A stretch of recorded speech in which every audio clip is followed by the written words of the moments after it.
क्या करती थी, दोनों को पकड़ कर रखती थी, नौकर को भी और उसके पति को भी, दोनों को कंट्रोल में रखती थी।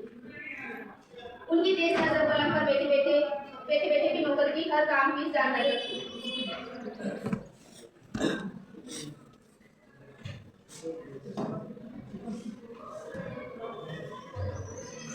नौकर ने कितना घी इस्तेमाल किया, क्योंकि रोटियां भी जल गया, कभी चाय में थोड़ी चम्मच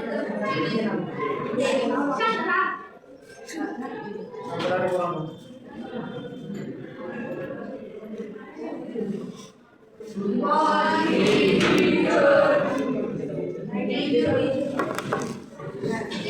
रोटियां निकल गया, अपनी चाय में कितनी चम्मच मिर्ची निकाली है, जासूसी नोवेलों की शिक्षा की नौकर की नजरिया में षड्यंत्र नजर आता था। षड्यंत्र मतलब साजिश।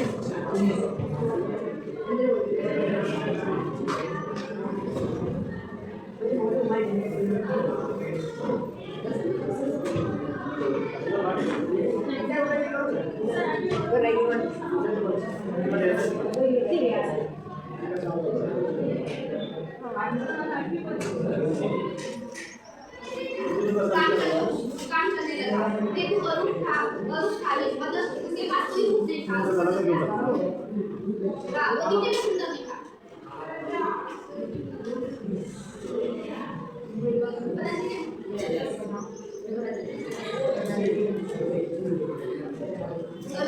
वो जो उसकी पति थी वो एक पुराना करती थी, वो कितना अकेला था, ये क्या काम कर रहा है, वो देख कितना डाल रहा है, वो कैसा काम कर रहा है, उसको ऐसा लगता था कि तू एक छोड़ दे वो छोड़ की नजर से देखती, क्योंकि वो काम कर रहा है, वो थोड़े सुंदर देखा उस पर गुजर और गवार की उसके मोटे मोटे सुखाने की गाड़ी सुखाने की गाड़ी उठने लगे, फोटो पढ़ने लगे, और उसका काम बस ऐसे होने लगा। मतलब दिन में 10 बार पर खास कर बर्खास्त मतलब मैं तुझे मेरे घर से निकालूंगी, मैं कहाँ से निकालूंगी, ऐसा उसे बोलूंगी। मैं तो कितनी मजबूरी दिन कभी और पापा सारे बोलते से वो अकेले चीजें करने लगे, चीजें मतलब हम लोग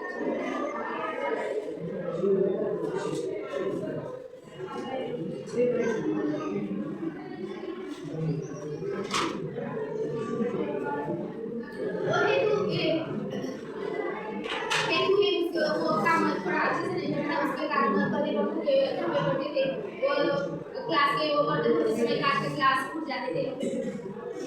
इस पर उसकी माँ ने भगवान को बोलती थी, अगर तूने ऐसा किया तो मैं तुझे बाहर निकालूंगी ऐसा, और तब भी वो दिन टाइम के लिए वो का रहा कि मैं अभी ऐसा नहीं करूँगा, वो चुप करके दिन बीतने लगे, देखो कि कपड़े मेले होकर जगह से फटने लगे, मतलब कितने दिन हो चुके थे उनके घर में भी, वो उसके जो पेन के कपड़े थे वो भी फटने लगे थे।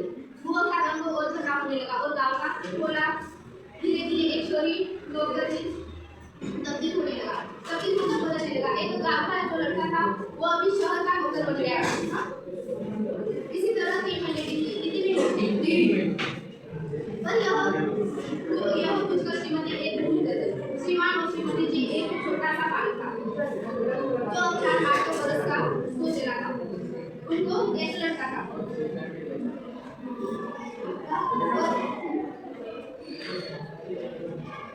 और प्रथानुसार इसके मुंडन संस्कार के दिन नजर आ रही थी।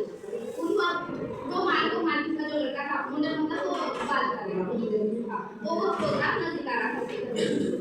पूरे घर में बड़े उत्साह और प्यार से मुंडन की तैयारियां होने लगी। बेटे वात्सल्य में श्रीमती जी की आंखों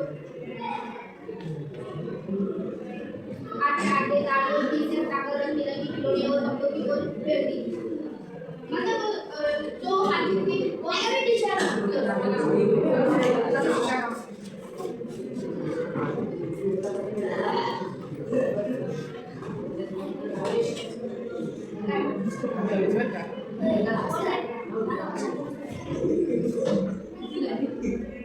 जो श्रीमती जी की ना उसकी नजर सिर्फ उस पर थी जो कर पड़ती जो ऐसा काम कर रहा है, जैसे नहीं मतलब मुंडन प्रोग्राम कैसे में आया तो उसकी नजर हटाकर तो प्रोग्राम की तरफ ध्यान देने लगा।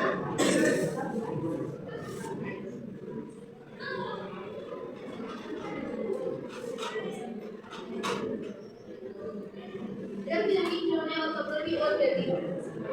शामियों और बाजे एक प्रबंध होने लगा। मित्रों संबंधियों के निमंत्रण पत्र लिखे जाने लगे और धीरे धीरे शामिया का गुच्छा श्रीमती के दुपट्टे जोर से लोगों के हाथ में रखने लगा। जब वो प्रोग्राम धीरे धीरे आने लगा था तो जो श्रीमती जी की बातें जो बिछाने थे वो भी नौकर के आगे चल गए। आखिर वो शुभ दिन आज पहुंचा। श्रीमान और श्रीमती के घर के सामने बाजे बजने लगे। मित्र संबंधी मोटर और गांवों पर गांवों मतलब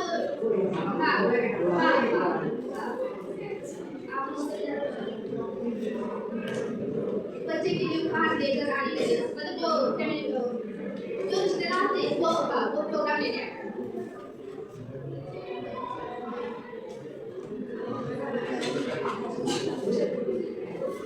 लोग खासगी और भी समाज के पास लोग का सारा वातावरण से जुड़ा। श्रीमान और श्रीमती काम में इस पर थे कि उन्हें पसीना पोंछने की भी फुर्सत नहीं थी।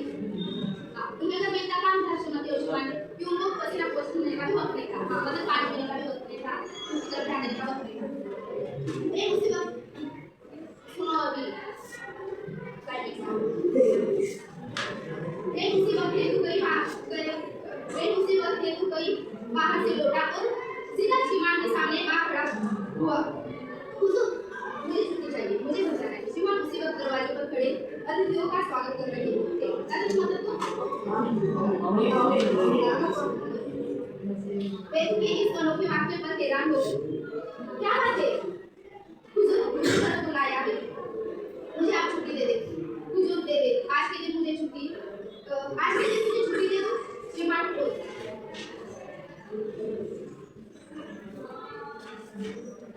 रोज बोलने लगा, जाओ अपना काम देखो। वैसा मुझसे भी बोलने लगा, छुट्टी मिट्टी कुछ नहीं मिली मुझे। जो मालिक था वो ही तो क्या था कि छुट्टी मिट्टी कुछ नहीं मिली। मेहमान खाना खाने वाले और इसे घर जाना है। फिर खड़ा रहा, अपनी जगह से नहीं किया। श्रीमान मतलब ऐसा चिल्ला जाते क्यों नहीं, छुट्टी नहीं मिलेगी। फिर भी जब हेतु कष्ट से मस्त न हुआ मतलब उसे बिल्कुल भी मोमेंट नहीं।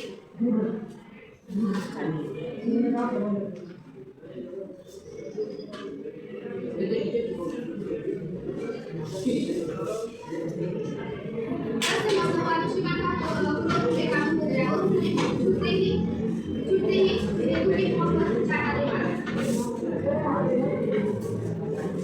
और जब हेतु की काम होगा जो स्थिति से आगे बड़ा रात मार दिया। चाटे की आवाज बहुत से चाटा इतनी जोर से था कि उसका आवाज दूर तक था।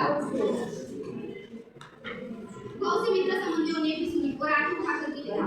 बहुत सारे जो घर में मेहमान थे उन्होंने भी उसको देखा चाटा मारा हुआ, वो भी देखने लगे इसको। मगर यह देखकर कि केवल नौकर का चाटा पड़ा तो आगे करते मतलब लोगों के विचार देखो कैसे।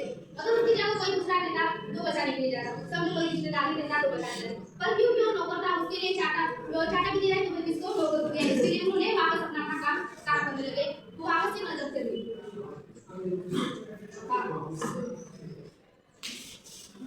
श्रीमती को जब उसकी सूचना मिली तो वह जैसे तंद्रा से जाए मतलब इसमें कोई भेद नहीं है। मैं भी किसी मूर्ख जो इस लपट पर विश्वास करती रही और सब तारीफ कर उसके सामने रखती है। मतलब वो जो थी उनके घर में जो काम था उसकी सारी चाबियां उसके सामने उसने सामने रखा, उससे काम ले रही। इसने हमारा किसी चीज पर हाथ साफ किया होगा। श्रीमती जी को पहले वो पसंद नहीं था। इसमें छुट्टी के दिन घर जा रहा था तो उसको लगा कि कौन सी चाबी की चोरी की होगी उसने, जो आज ही के दिन छुट्टी मांगने चला आया। बाकी बाहर आई और कराटे में खड़ी होकर हेतु का फटकारने लगी। उन्होंने वह कुछ कहा जो हेतु की कानों से बोले कभी नहीं सुना। कुछ एक संबंधी इकट्ठे हो गए और जल्द में भी पर्दा देकर श्रीमान को समझाने लगे। एक हेतु से पूछा, क्या करूं, क्यों करूं?